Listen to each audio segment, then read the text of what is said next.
Yo, what's up guys, I am BlackOpsAmazing, welcome back to another Zombies Questions. Today I'm taking your questions from the comment section below and answering them. If you enjoyed today's video, by the end a like rating would be very much appreciated, but if you don't want to, it's totally fine. Make sure you are subscribed to stay up to date with the latest Zombies content on the channel, and if there's anything you want to know, be sure to leave your questions down in the comment section below. Anyway, without further ado, when you're ready, here we go. So the first question of today from Abraham says, BOA, what is the purpose of the 4 character statues with staffs in Revelations? If you answer, I'll cry, happy tears, please don't cry, I don't want to be responsible for this, but these statues were constructed for premise in the year 1300. When the Great War broke out in 1299 between the Keepers and the Apothicons, as we know, Primus helped to defeat the Apothicons by using their elemental staffs, bringing the Great War to an end. And so these 4 Primus heroes who defeated the Apothicons were seen as heroes, they were worshipped. Though after the Great War was over, and after telling the Wolf King to build the castle of Duraz and Draka, the 4 Primus heroes then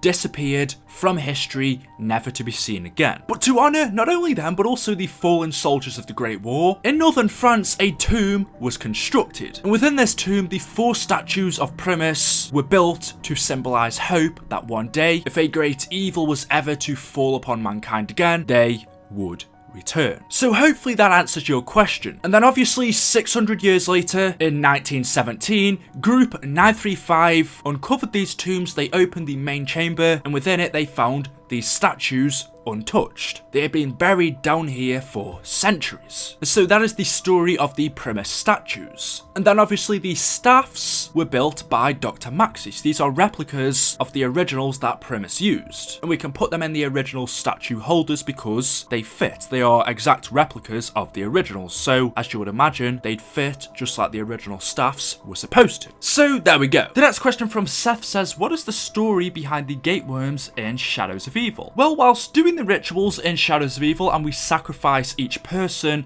after we kill them and they are sucked inside of the summoning key, in exchange for this we then receive a gateworm. And these gateworms seem to represent an individual's soul, as like I just said, we only obtain them by completing the rituals around the map. And we can then use the gateworms to unlock the underground burial site in Morgue City, then obviously we place them down to open the Pack-a-Punch. But like I just said, it seems these gateworms each represent a person's soul. And then obviously in Revelations, a gateworm can be obtained by finding an Apothicon egg and hatching it inside the giant Apothicon, which says that these gateworms are Apothicons, but just small ones, and they kind of do look like the one that was flying around at the start of Revelations. They kind of look like baby ones. So I believe the gateworms are Apothicons and are obtained in Shadows of Evil by doing the rituals. That's really the best answer I could give you. Clone Trooper CT55555 says, what happens when the kids from Origins grow up? So I've kind of touched upon this before, but we now know that the kids in the house are not only Samantha and Eddie, but also Takeo, Nikolai, and Dempsey. There are 5 children in the house. But what happens when they grow up is a good question because we don't really know. The only thing we can do is kind of come up with theories and just take a guess. So since we think that the whole zombie storyline is one big loop and the same events keep replaying over and over again, we don't know what happens to the kids. We know that they go into the house, but what happens when time passes, we don't know because throughout the zombie storyline, we don't hear of them. But as I've said before, it's a possibility that maybe in Black Ops 4 Zombies, we could be playing as the kids grown up. Now that the Primus characters have gone, in Black Ops 4, could we be playing as Takeo, Nikolai, Dempsey, Richtofen, and Samantha when they've grown up? Could they be taking the place of their, I guess you could say, fathers? I mean, Eddie is technically a child version of Richtofen, so doesn't that make Richtofen his father and Eddie his son? It's a bit weird. I mean, I suppose so. But what if in the next Treyarch game we are playing as these children when they've grown up? The zombie outbreak happens again, maybe the Apothicons return, and so knowing what their fathers have done to protect them, they continue their quest, continue their legend, and save the universe once again. I mean, I don't know. It's just something that we can't really answer. Let me know what you guys think about that that one down in the comment section below. I mean, the children all still hold the same traits as their older selves. Richtofen is still selfish, and so maybe the loop continues in Zombies. The cycle is played over once again, but this time we play as the children, obviously when they're grown up, but maybe we play as them in the cycle.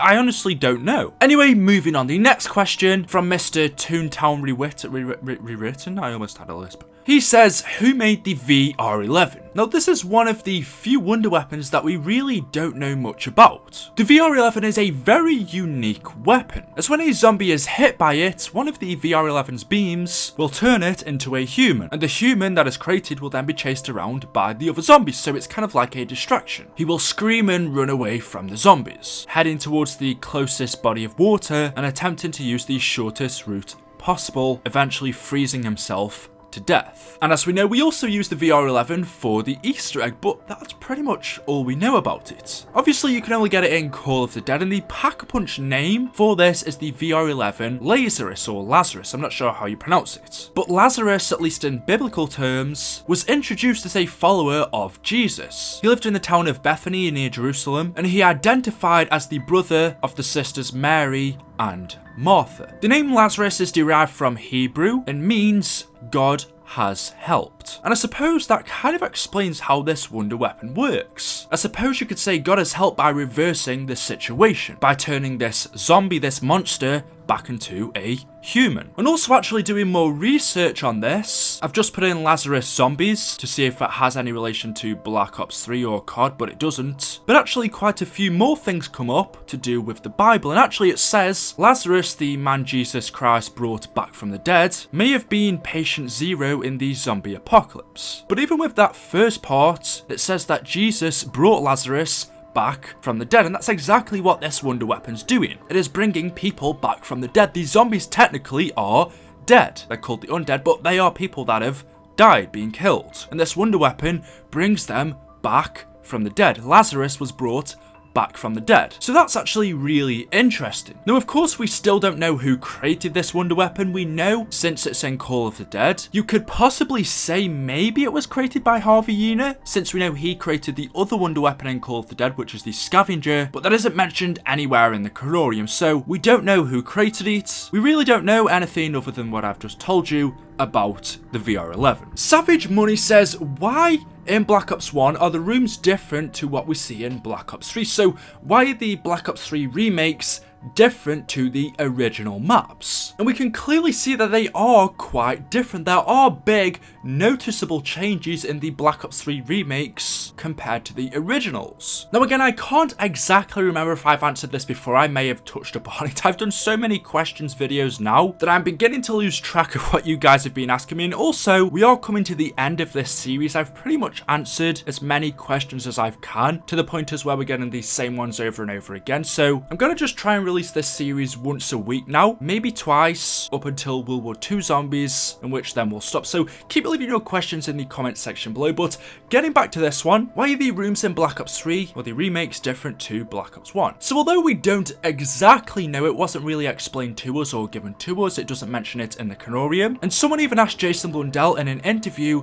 and even he didn't give us the answer. But what we can do is come up with an accurate guess, and this is what I think is what's going on. I think that these remakes, the new remastered version of Ascension, Origins, Kino der Toten, Shino Numa, Nacht der Toten, Verrucht, all of these remakes are different to the original. In terms of the aesthetics, the surrounding, things are there which weren't originally. Why is this happening? And the best example I think I can use is the Giant and Der Riese. If you look at the Giant and Der Riese, the Giant is slightly different to the original map. The main one obviously being the Gobblegums, but still things are slightly different. Obviously one of those being the snow, and also the giant robot in the background of the Giant. That wasn't there in the original. And we know that the Giant is a fracture of its original universe. Whereas Der Riese was part of the original timeline, the Giant is part of a fracture. It is a decepto fracture. Decepto means deception. But nevertheless, a fracture, as I've explained many times before, means the cracking or breaking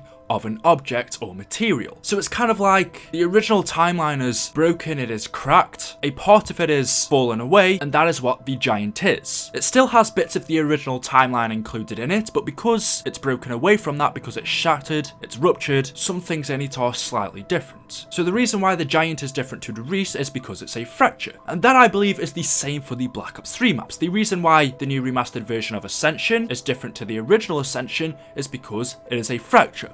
All of these remastered maps are fractures of the original timeline. Things are slightly different because the timeline is being shattered. That, I believe, is what's going on. That, I believe, is the best explanation I can give to you. So anyway, guys, there we go. That is it for today. Hopefully you have enjoyed the video. If you have, as always, a like rating would be very much appreciated, but if not, you don't have to. It's totally fine. It doesn't matter. Leave a subscribe if you haven't already to stay up to date with the latest videos on the channel, and also click that little bell notification icon as well. Thank you for watching. Leave your comments in the comment section below, and I will see you in the next video. Goodbye.